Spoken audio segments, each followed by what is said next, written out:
Good evening, it is Friday, September 2nd, and I'm going to be doing a drive with FSD Beta 10.69.1, where we're going to break the drive up into two different parts. First part is going to focus on roundabouts, and the second one is going to focus on wider unmarked roads, which we have a lot of in Minneapolis. And those roads typically, have your two driving lanes, and then there's ample parking space on both sides as well. Where in the past, FSD Beta would kind of crowd the center too much. And kind of intimidate oncoming drivers and just cause some confusion, sometimes some disengagements as well. But going back to part one of this video, we're going to focus on a pair of roundabouts that I found here not too far from my house in Roseville, Minnesota, that are right next to a Walmart. So these are usually fairly busy, decent amount of traffic, nothing too crazy, but I feel like good, ample amount of traffic to provide some good sample data for testing purposes. Both roundabouts, you have an approach speed about 30 miles per hour, and then once you enter the roundabout, the recommended speed is 15 miles per hour. So we'll see how FSD Beta does. We're going to go at it basically 5 times in each direction. So we're going to start going from east to west, and then we're going to turn back around and do that again. So 5 times in each direction, and then afterwards we'll kind of just summarize the results that we saw. But without further ado, let's go for a drive and see how it does.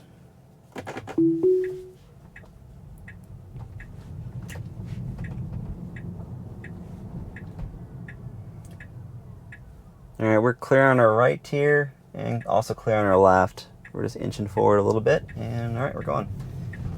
Alright, so this is attempt number 1, again going from east to west.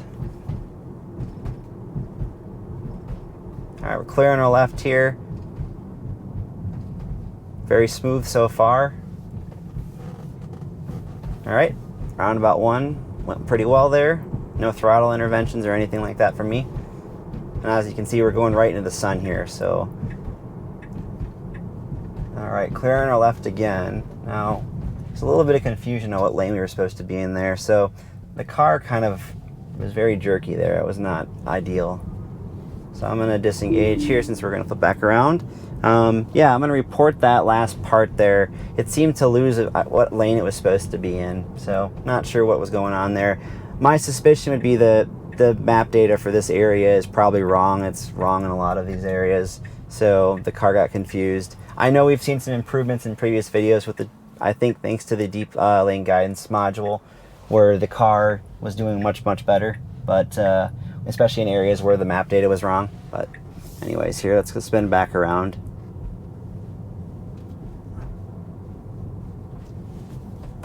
Alright, this is take 2 now, going the opposite direction. So I'm going to cancel the lane change there. That's the wrong lane. Alright.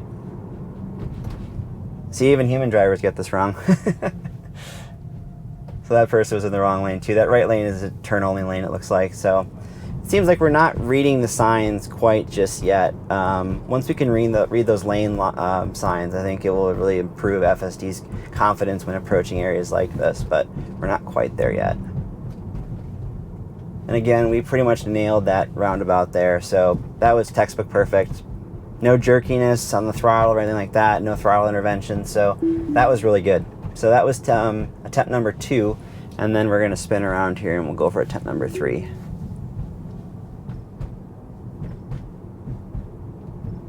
Alright, attempt number 3 here. This is the first roundabout. Again, we had no traffic on our lefts, very confident, no issues there.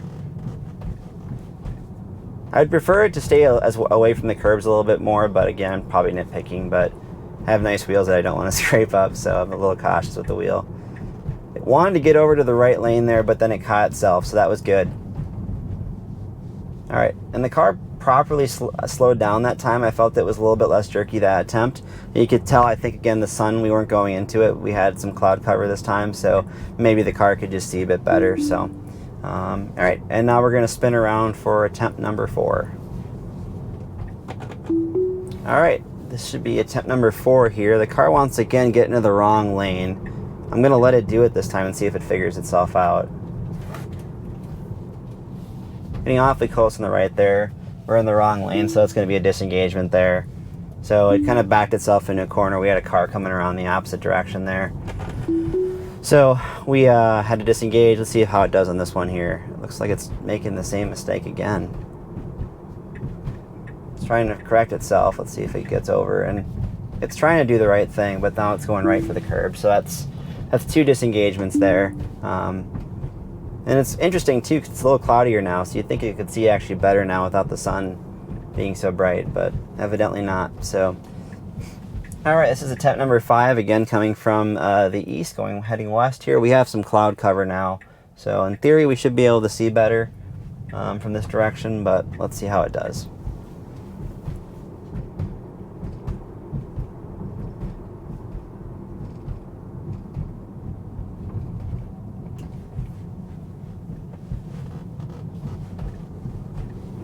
We hung a little too far to the right there.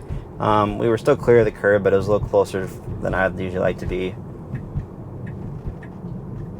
You can see a little bit of confusion as it approaches here, but it's doing the right thing. Probably slowed down a little too much there. Yeah, a little bit of too much confusion there with that car on the right. It was a little concern, but I'll report that. Obviously, if a human driver was coming through that, they would have proceeded through it without as much jerkiness there on the throttle there. So.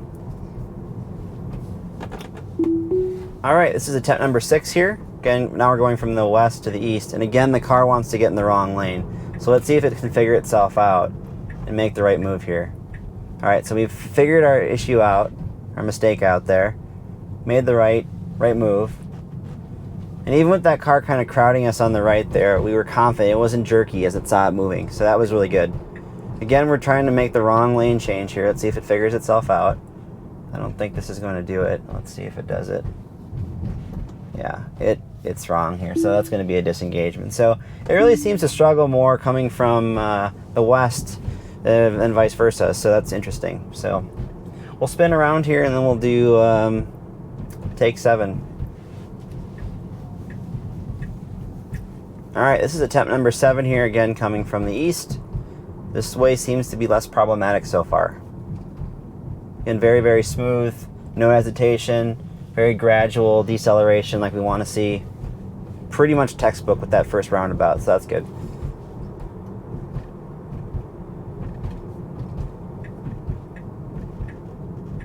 All right, it figured itself out. We have a car here to our left. A little jerky there. I would have much rather it more gradually slowed down. We have a car on our left here. Yeah, it was very jerky. The car approaching from our left there, I'm sure was kind of wondering what we were doing.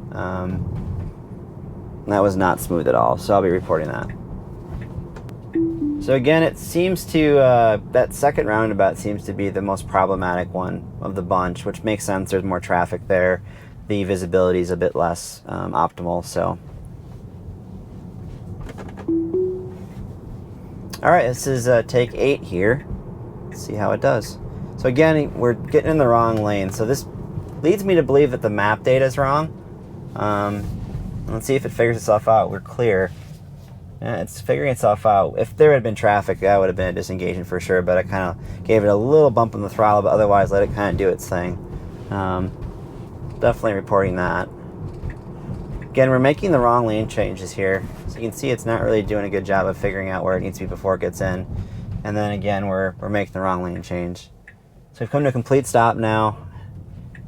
It figures itself out, but it does it in a very time-consuming way. So if you have cars in that roundabout, I mean, you're in trouble there. You're going to be disengaging for sure. Otherwise, you're going to be making some drivers around you pretty upset. So we're going to spin around, and we'll be doing take 9 next. All right, this is take 9 here. We got our first roundabout again. This one's been pretty much bulletproof so far from this direction. There's no lane convergence or anything like that from this direction, so about as easy as it gets. You know, don't get me wrong, this has got to be an amazingly hard problem to solve with software, but of the 2 roundabouts, this one's definitely the easiest one. Great job again there, no inputs from me, and this is the one that's a bit more challenging. So cars on our left, cars on our right. We hesitated a bit too much there, came to a full stop, and our nose was actually nudged out in the intersection, so that was not optimal. So I had to apply throttle there to kind of get it through. So in reality, that probably would have been a disengagement had that car been coming a bit quicker. So we'll flip around there and we'll do the final run here, which is take 10. All right, this is take 10 here. And again, I expect it to do the wrong thing. So it sees it is following a route, so this route is wrong. it thinks that this lane is a, let's see, getting very too close on the right again. So I'm going to disengage here. We have too many cars in this intersection again now. So again, just the routing really gets us wrong. I don't think it's able to read signs yet. If it's able to read those signs, the lane signs, it would make a difference. And it sees, like this one, it tries to figure itself out. It almost initially knows that it's in the wrong lane. You can see right here, it knows it's in the wrong lane. So it does, if you give it enough time, it does figure itself out. But obviously with traffic around, that's not going to cut it. So not the greatest results. You know, again, I know roundabouts haven't been a core focus probably in this recent build. They were really focusing on unprotected left turns, you know, getting the occupation networks, I'm sure, up to speed. And I'm sure there's plenty of more tuning to go with those. But, you know, overall, you know, that first roundabout that we came from this last direction from east to west was pretty solid. But when you had lane convergence and you kind of had to rely on map data, it looks like that's where it kind of went wrong.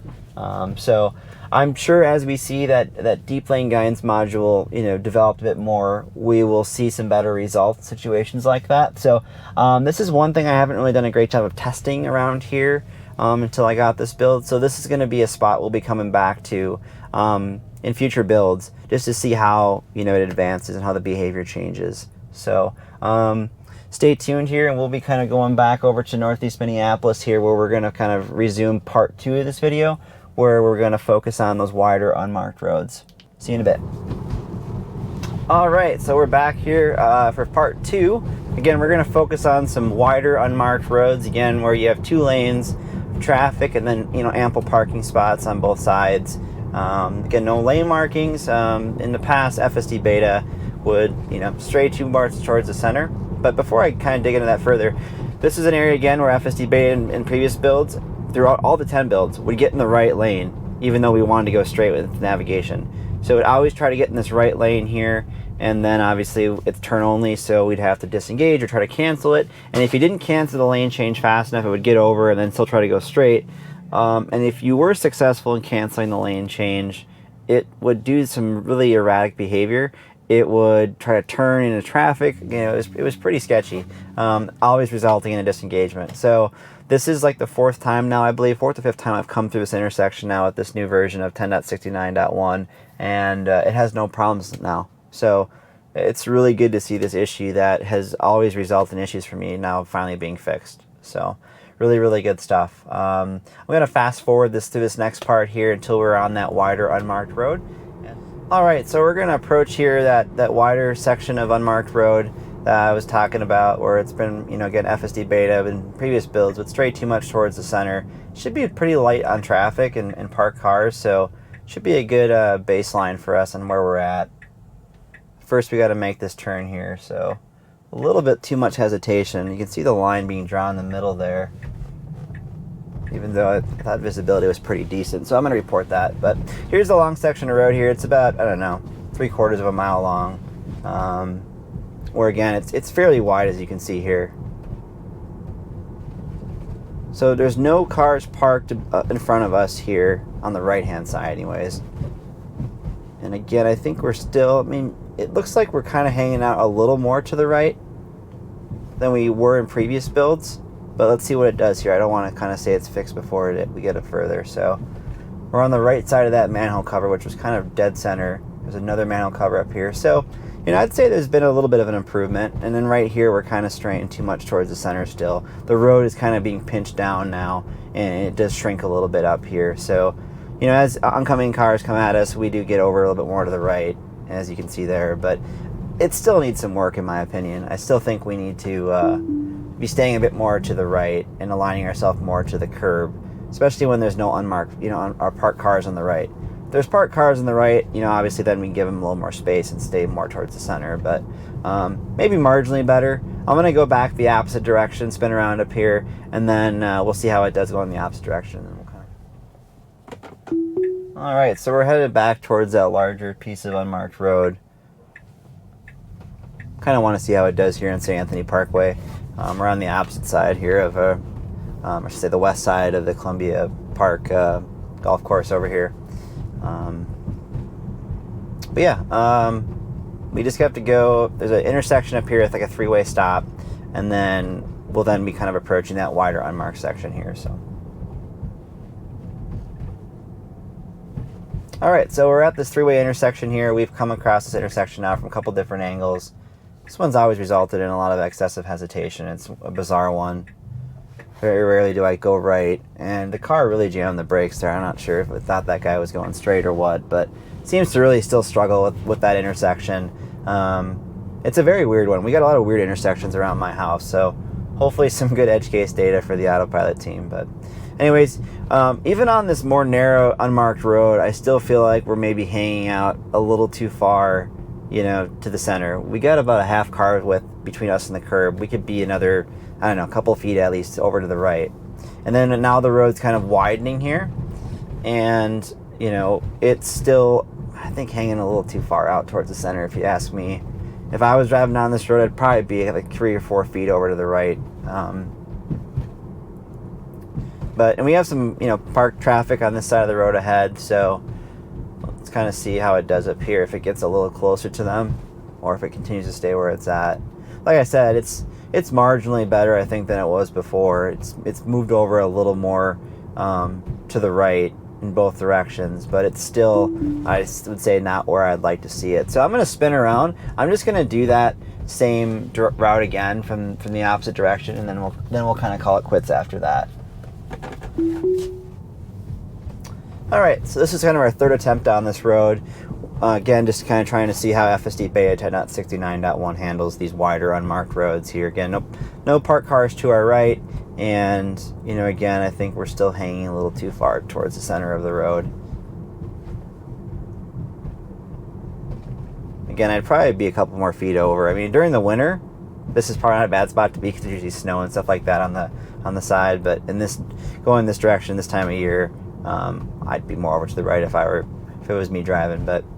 And then as the road shrinks again, we do kind of make our way over. So eventually the car does the right thing. But like I said, even on like roads like this, where it's a little bit more narrow, I'd still probably be over another foot or so if it was me. So I'm sure that's subjective depending on who you ask. But anyways, some more work to be done on these wider unmarked roads.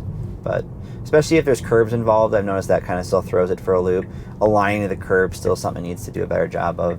And again, this intersection from the opposite direction here is the one I do most of the time, and there's always excessive hesitation here, especially if there's other cars. But it seemed to do a good job this time. But again, there was no cars at the intersection, so. All right, so in conclusion here, I would say again that the unmarked roads are still a problem area for FSD Beta. And again, I know where the team, based on the release notes, you can kind of tell they haven't focused probably on these two areas. But people asked, so I wanted to obviously test, you know, both roundabouts and these wider unmarked roads, just to give people an idea of where things are at right now. You know, obviously a lot of room for improvement. We know the autopilot team is hard at work on unprotected left turns. I already, you know, sent some feedback in regarding one by my house over here that's on this actually very same road that's super tough, where it still struggles quite a bit. So no doubt things are going to improve in 10.69.1.1. So I'm looking forward to testing a lot of these same areas, seeing if we see any improvements between these, you know, minor releases, and yeah, go from there. So anyways, as always, thanks for watching, and I will see you on the next one.